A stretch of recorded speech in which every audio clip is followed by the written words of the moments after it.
নমস্কার, ময়দান স্পোর্টসে সকলকে আরও একবার স্বাগত। ফুটবলের সব খবর জেনে নিতে আমরা চোখ রাখবো ফুটবলের লড়াইয়ে।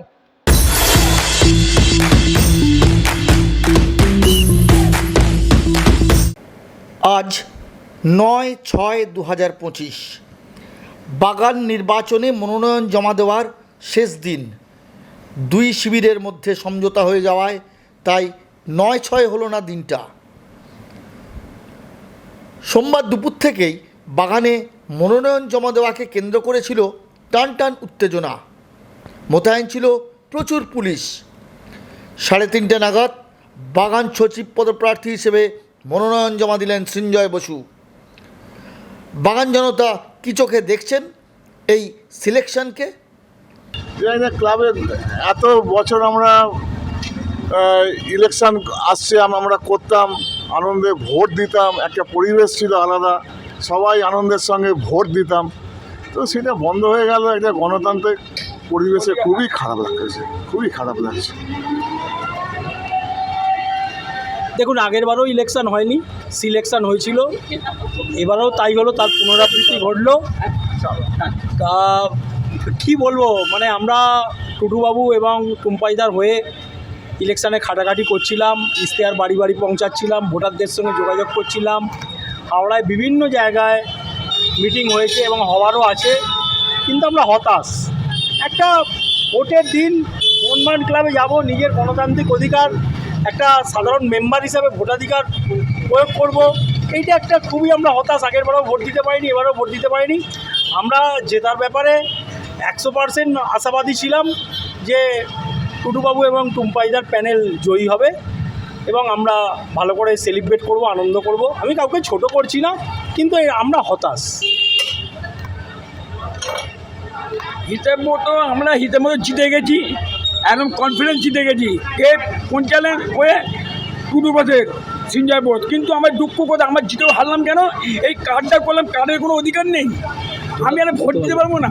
এই কি আমাদের কার্ডটা করে রিনিউ করলে কী হয়? করতে হচ্ছে, রিনিউটা করছি মাঠে লাইন দিয়ে, আর ভালোভাবে মোহনবাগান আমার হিট হয়ে আছে, কিন্তু ভোট দিতে পারবো না। আমার কার্ড রিনিউ করে কী হবে? এটা ভাবতে হবে, রিনিউ করবো কি না করবো, এটা ভাবতে হবে আমাকে। বলার কিছু নেই। দেখুন, একটা আবেগের মধ্যে থাকি যে সব ভোট হচ্ছে আপনার মোহনবাগানে ভোট দেবো একখানা। ভোট তো সবাই দেয়, কিন্তু মোহনবাগানে ভোট তো খুব কম হয়ে গেছে। আমরা আশায় ছিলাম, আমরা শিওর ছিলাম যে যেই দিকে আমরা ভোট দেবো সেই প্যানেল আমরা শূন্য করে দেবো, বিরোধী প্যানেলকে, কিন্তু হলো না। এটা একটা দুর্ভাগ্য, আমাদের খুব দুঃখ লাগছে। আর বলা গিয়ে টুটুবাবু তো জয় নিশ্চিত ছিল না। চলো, আমরা নির্বাচনটা চেয়েছিলাম, এই জন্য চেয়েছিলাম টুটু বসুর অবদান এই ক্লাবের অনস্বীকার্য। তাই টুটু বসুকে সামনে রেখে যদি নির্বাচনটা হতো আমরা স্যাটিসফাই হতাম। টুটু বসু যতদিন বেঁচে থাকবে ততদিন তাকে আমরা সম্মান দিয়ে রাখতাম। তাই আমরা চাই এই নির্বাচনটা হলে সবচেয়ে ভালো হতো।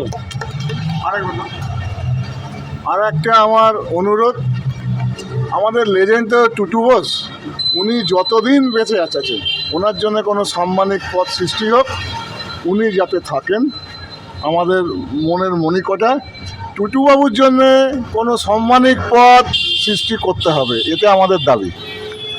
টুটুবাবুকে মোহনবাগানের মাথায় রেখে মোহনবাগান সমঝোতা হয়েছে, ঠিক আছে, উনি তো প্রেসিডেন্ট ছিলেন, তা ওনাকে মাথায় রেখে ওনার জন্য একটা কোনো কিছু ভাবা হোক, যেটা ওনাকে মাথায় রেখে সমঝোতা হয়েছে, ঠিক আছে, মিলেমিশে যেন একত্রিতভাবে চলে, কিন্তু টুটুবাবুকে রাখতে হবে। টুটুবাবু মোহনবাগান প্রেসিডেন্ট ছিলেন, ওই চেয়ারে শুনছি অন্য যেই বসুক, যাই হোক, ওনার জন্য একটু সবার মাথার উপরে একটা জায়গা যেন পাকাপোক্তভাবে করা হয়, যতদিন উনি জীবিত থাকবেন। টুটু বসু, সৃজন বসুকে বাদ দিয়ে কোনো কাজ করা যাবে না, এদেরকে সম্মান দিতে হবে, যোগ্য সম্মান দিতে হবে, এটাই হচ্ছে আসল কথা। টুটু বসু আর সৃজন বসু এদেরকে যোগ্য সম্মান দিয়ে রাখতে হবে, এদের যেন কোনো রকম না সম্মান না হানি হয়, এটাই হচ্ছে আসল কথা, আমাদের শেষ কথা। আমরা হাওড়াবাসী ভোট আমরা দিতে পারলাম না, কিন্তু জয় আমাদের নিশ্চিত ছিল এবং হাওড়া জেলা থেকে ব্যাপক ভোটে আমরা টুটুবাবুর প্যানেল, টুম্পাই বসের প্যানেলকে জেতাতাম। কিন্তু যাই হোক, কিছু বলার নেই, জয় মোহনবাগান। শনিবার মনোনয়ন প্রত্যাহারের শেষ দিন, তাই বাগান নির্বাচন ঘিরে তুতু মেয়ে মেয়ে নাটকের জবনিকা কি পড়বে শনিবারই?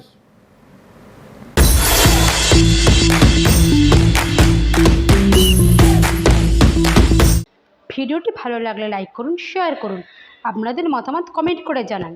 চ্যানেলটিকে সাবস্ক্রাইব করুন এবং পাশে থাকা বেল আইকনটিকে প্রেস করে দিন। দেখা হবে আবার পরের ভিডিওয়ে।